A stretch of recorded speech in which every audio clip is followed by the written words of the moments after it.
বিসমিল্লাহির রহমানির রহিম। প্রিয় দেশবাসী, ভোটার ভাই ও বোনেরা,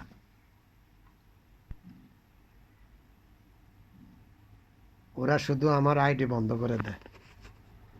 আমি তো শুধু নির্বাচন নিয়েই কথা বলি, অন্য কিছু না।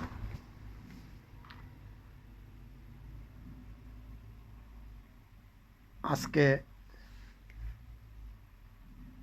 বিষয় আমি নিয়ে আসছি নাটক। আগের সরকারটা নাটক দিয়ে তারা 20 বছর খায়া গেল। এখন আবার চালু হয়েছে নাটক।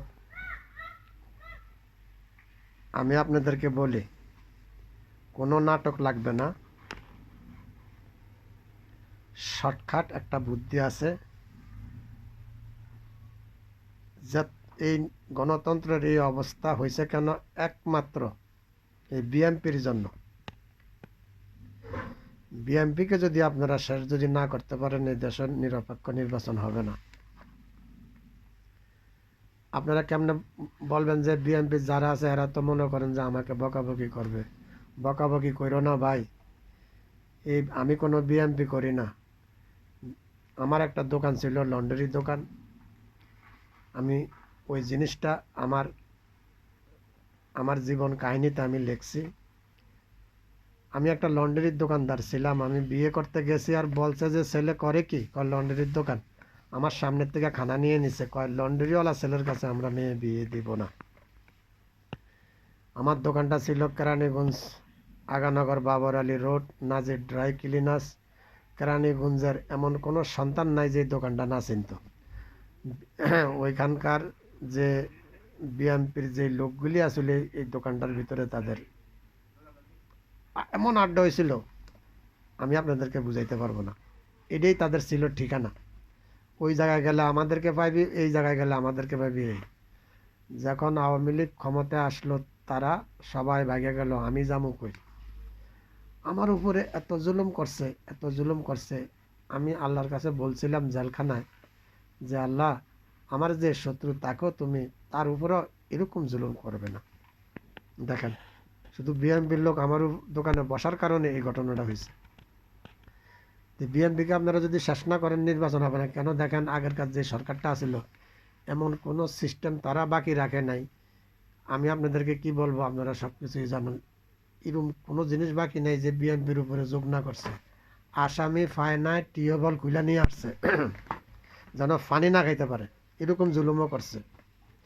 আমার লন্ড্রির দোকান নিয়েছে, তাতে কি হয়েছে? এমন মামলা দিছে, আমার বাবার 1% জমিনও নাই।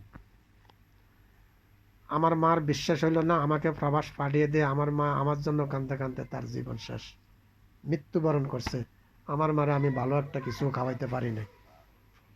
এই কথাগুলি বলি দেখা 7 মাসে 70,000 লোক দেখছিল এই আমার আইডিটাতে।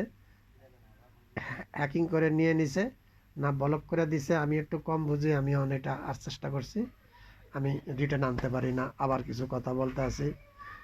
এই বিএনপির ব্যাপারে বলছি। এখন জানে যে নির্বাচন দিলেই বিএনপি ক্ষমতায় আসা পারবো, নির্বাচন দিলেই বিএনপি ক্ষমতায় আসা পারবো। এই কথাগুলি ওই আগেরকার সরকার তারা ভালো করে জানতো। এখন আপনারা ডিসাইড করেন কি করবেন, কি নির্বাচন দিবেন না দিবেন না। আর আরেকটা কথা আমি বলতে চাই, আমাদেরকে কেউ সাধারণ মানুষ বলবেন না, সাধারণ ছাত্র বলবেন না। আমরা অসাধারণ। আমাদেরকে যারা বলেন আপনারা হলেন সাধারণ, আমরা অসাধারণ। প্রত্যেকেরে বলছি, এই দেশে কোনো নির্বাচন হবে না বিএনপির জনপ্রিয়তা না কমাইতে পারলে। আর আমাদের কোনো সরকার দরকার নাই, কোনো কিছুর দরকার নাই। এখন শুনছি নাকি সেনাবাহিনী ক্ষমতা নিয়ে যেতে চায়। আমার মনে হয় ভালো হবে। যেই কোনো ইন্ডিয়াও নিয়ে যেতে পারে, সেনাবাহিনী নিতে পারে, যে কোনো মানুষে নিতে পারে। আমি একটা জিনিস, একটা গল্প বলি আপনাদেরকে।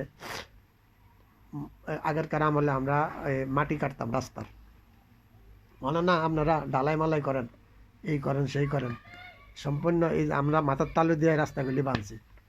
এখন হিসাবের লেগে গেছি, আমরা এই টাকাটা ভাগ করে কেমনে নেব, কী করবো আমরা বুঝি না। কত হাজার, এটা হাজার হিসাবে মাটিটা কাটা হইতো। এই হিসাব করতে গেছি, আমার স্পষ্ট খেয়াল আছে যেখানে গেছি এরা মনে করেন যে আমরা সব কিছু নিয়ে নিছে। এবং কি আমগরে মামলা পর্যন্ত আমগরে কইছে যে এরা আমগো বাড়িতে ডাকাতি করতে আইছে, এরকম অবস্থা আমাদেরকে ফালাইছে। তা আপনারা একটা নির্বাচন করতে পারেন না, একটা নির্বাচনের তারিখ দিতে পারেন না, নির্বাচন দিলেই হাতের থেকে ক্ষমতা চলে যাবে। ক্ষমতা লুবিতে হইলে আপনারা নির্বাচন কেমনে করবেন? জীবনও এই দেশ রক্ষা করতে পারবেন না। ইন্ডিয়া লয়ে গেল আমি খুশি হব, যেই কোনো দেশে আপনার আমার মনে হয় যে মায়ানমার নিয়ে যেতে পারে। এমনকি এমনকি এই সেনাবাহিনী নিলে আমি খুশি, আমরা নামাজ পড়ে দোয়া করবো। আমাদের দেশে কোনো সরকারের দরকার নাই, কোনো কিছুর দরকার নেই। যে দেশে নির্বাচন করতে পারে না, মানুষের 52 বছর বয়স হয়ে গেছে, মানুষ ভোট দিতে পারে না। প্রত্যেকটা গোল চক্করে আমার কাছে যা লেখে আপনারা শুনলে অবাক হবেন।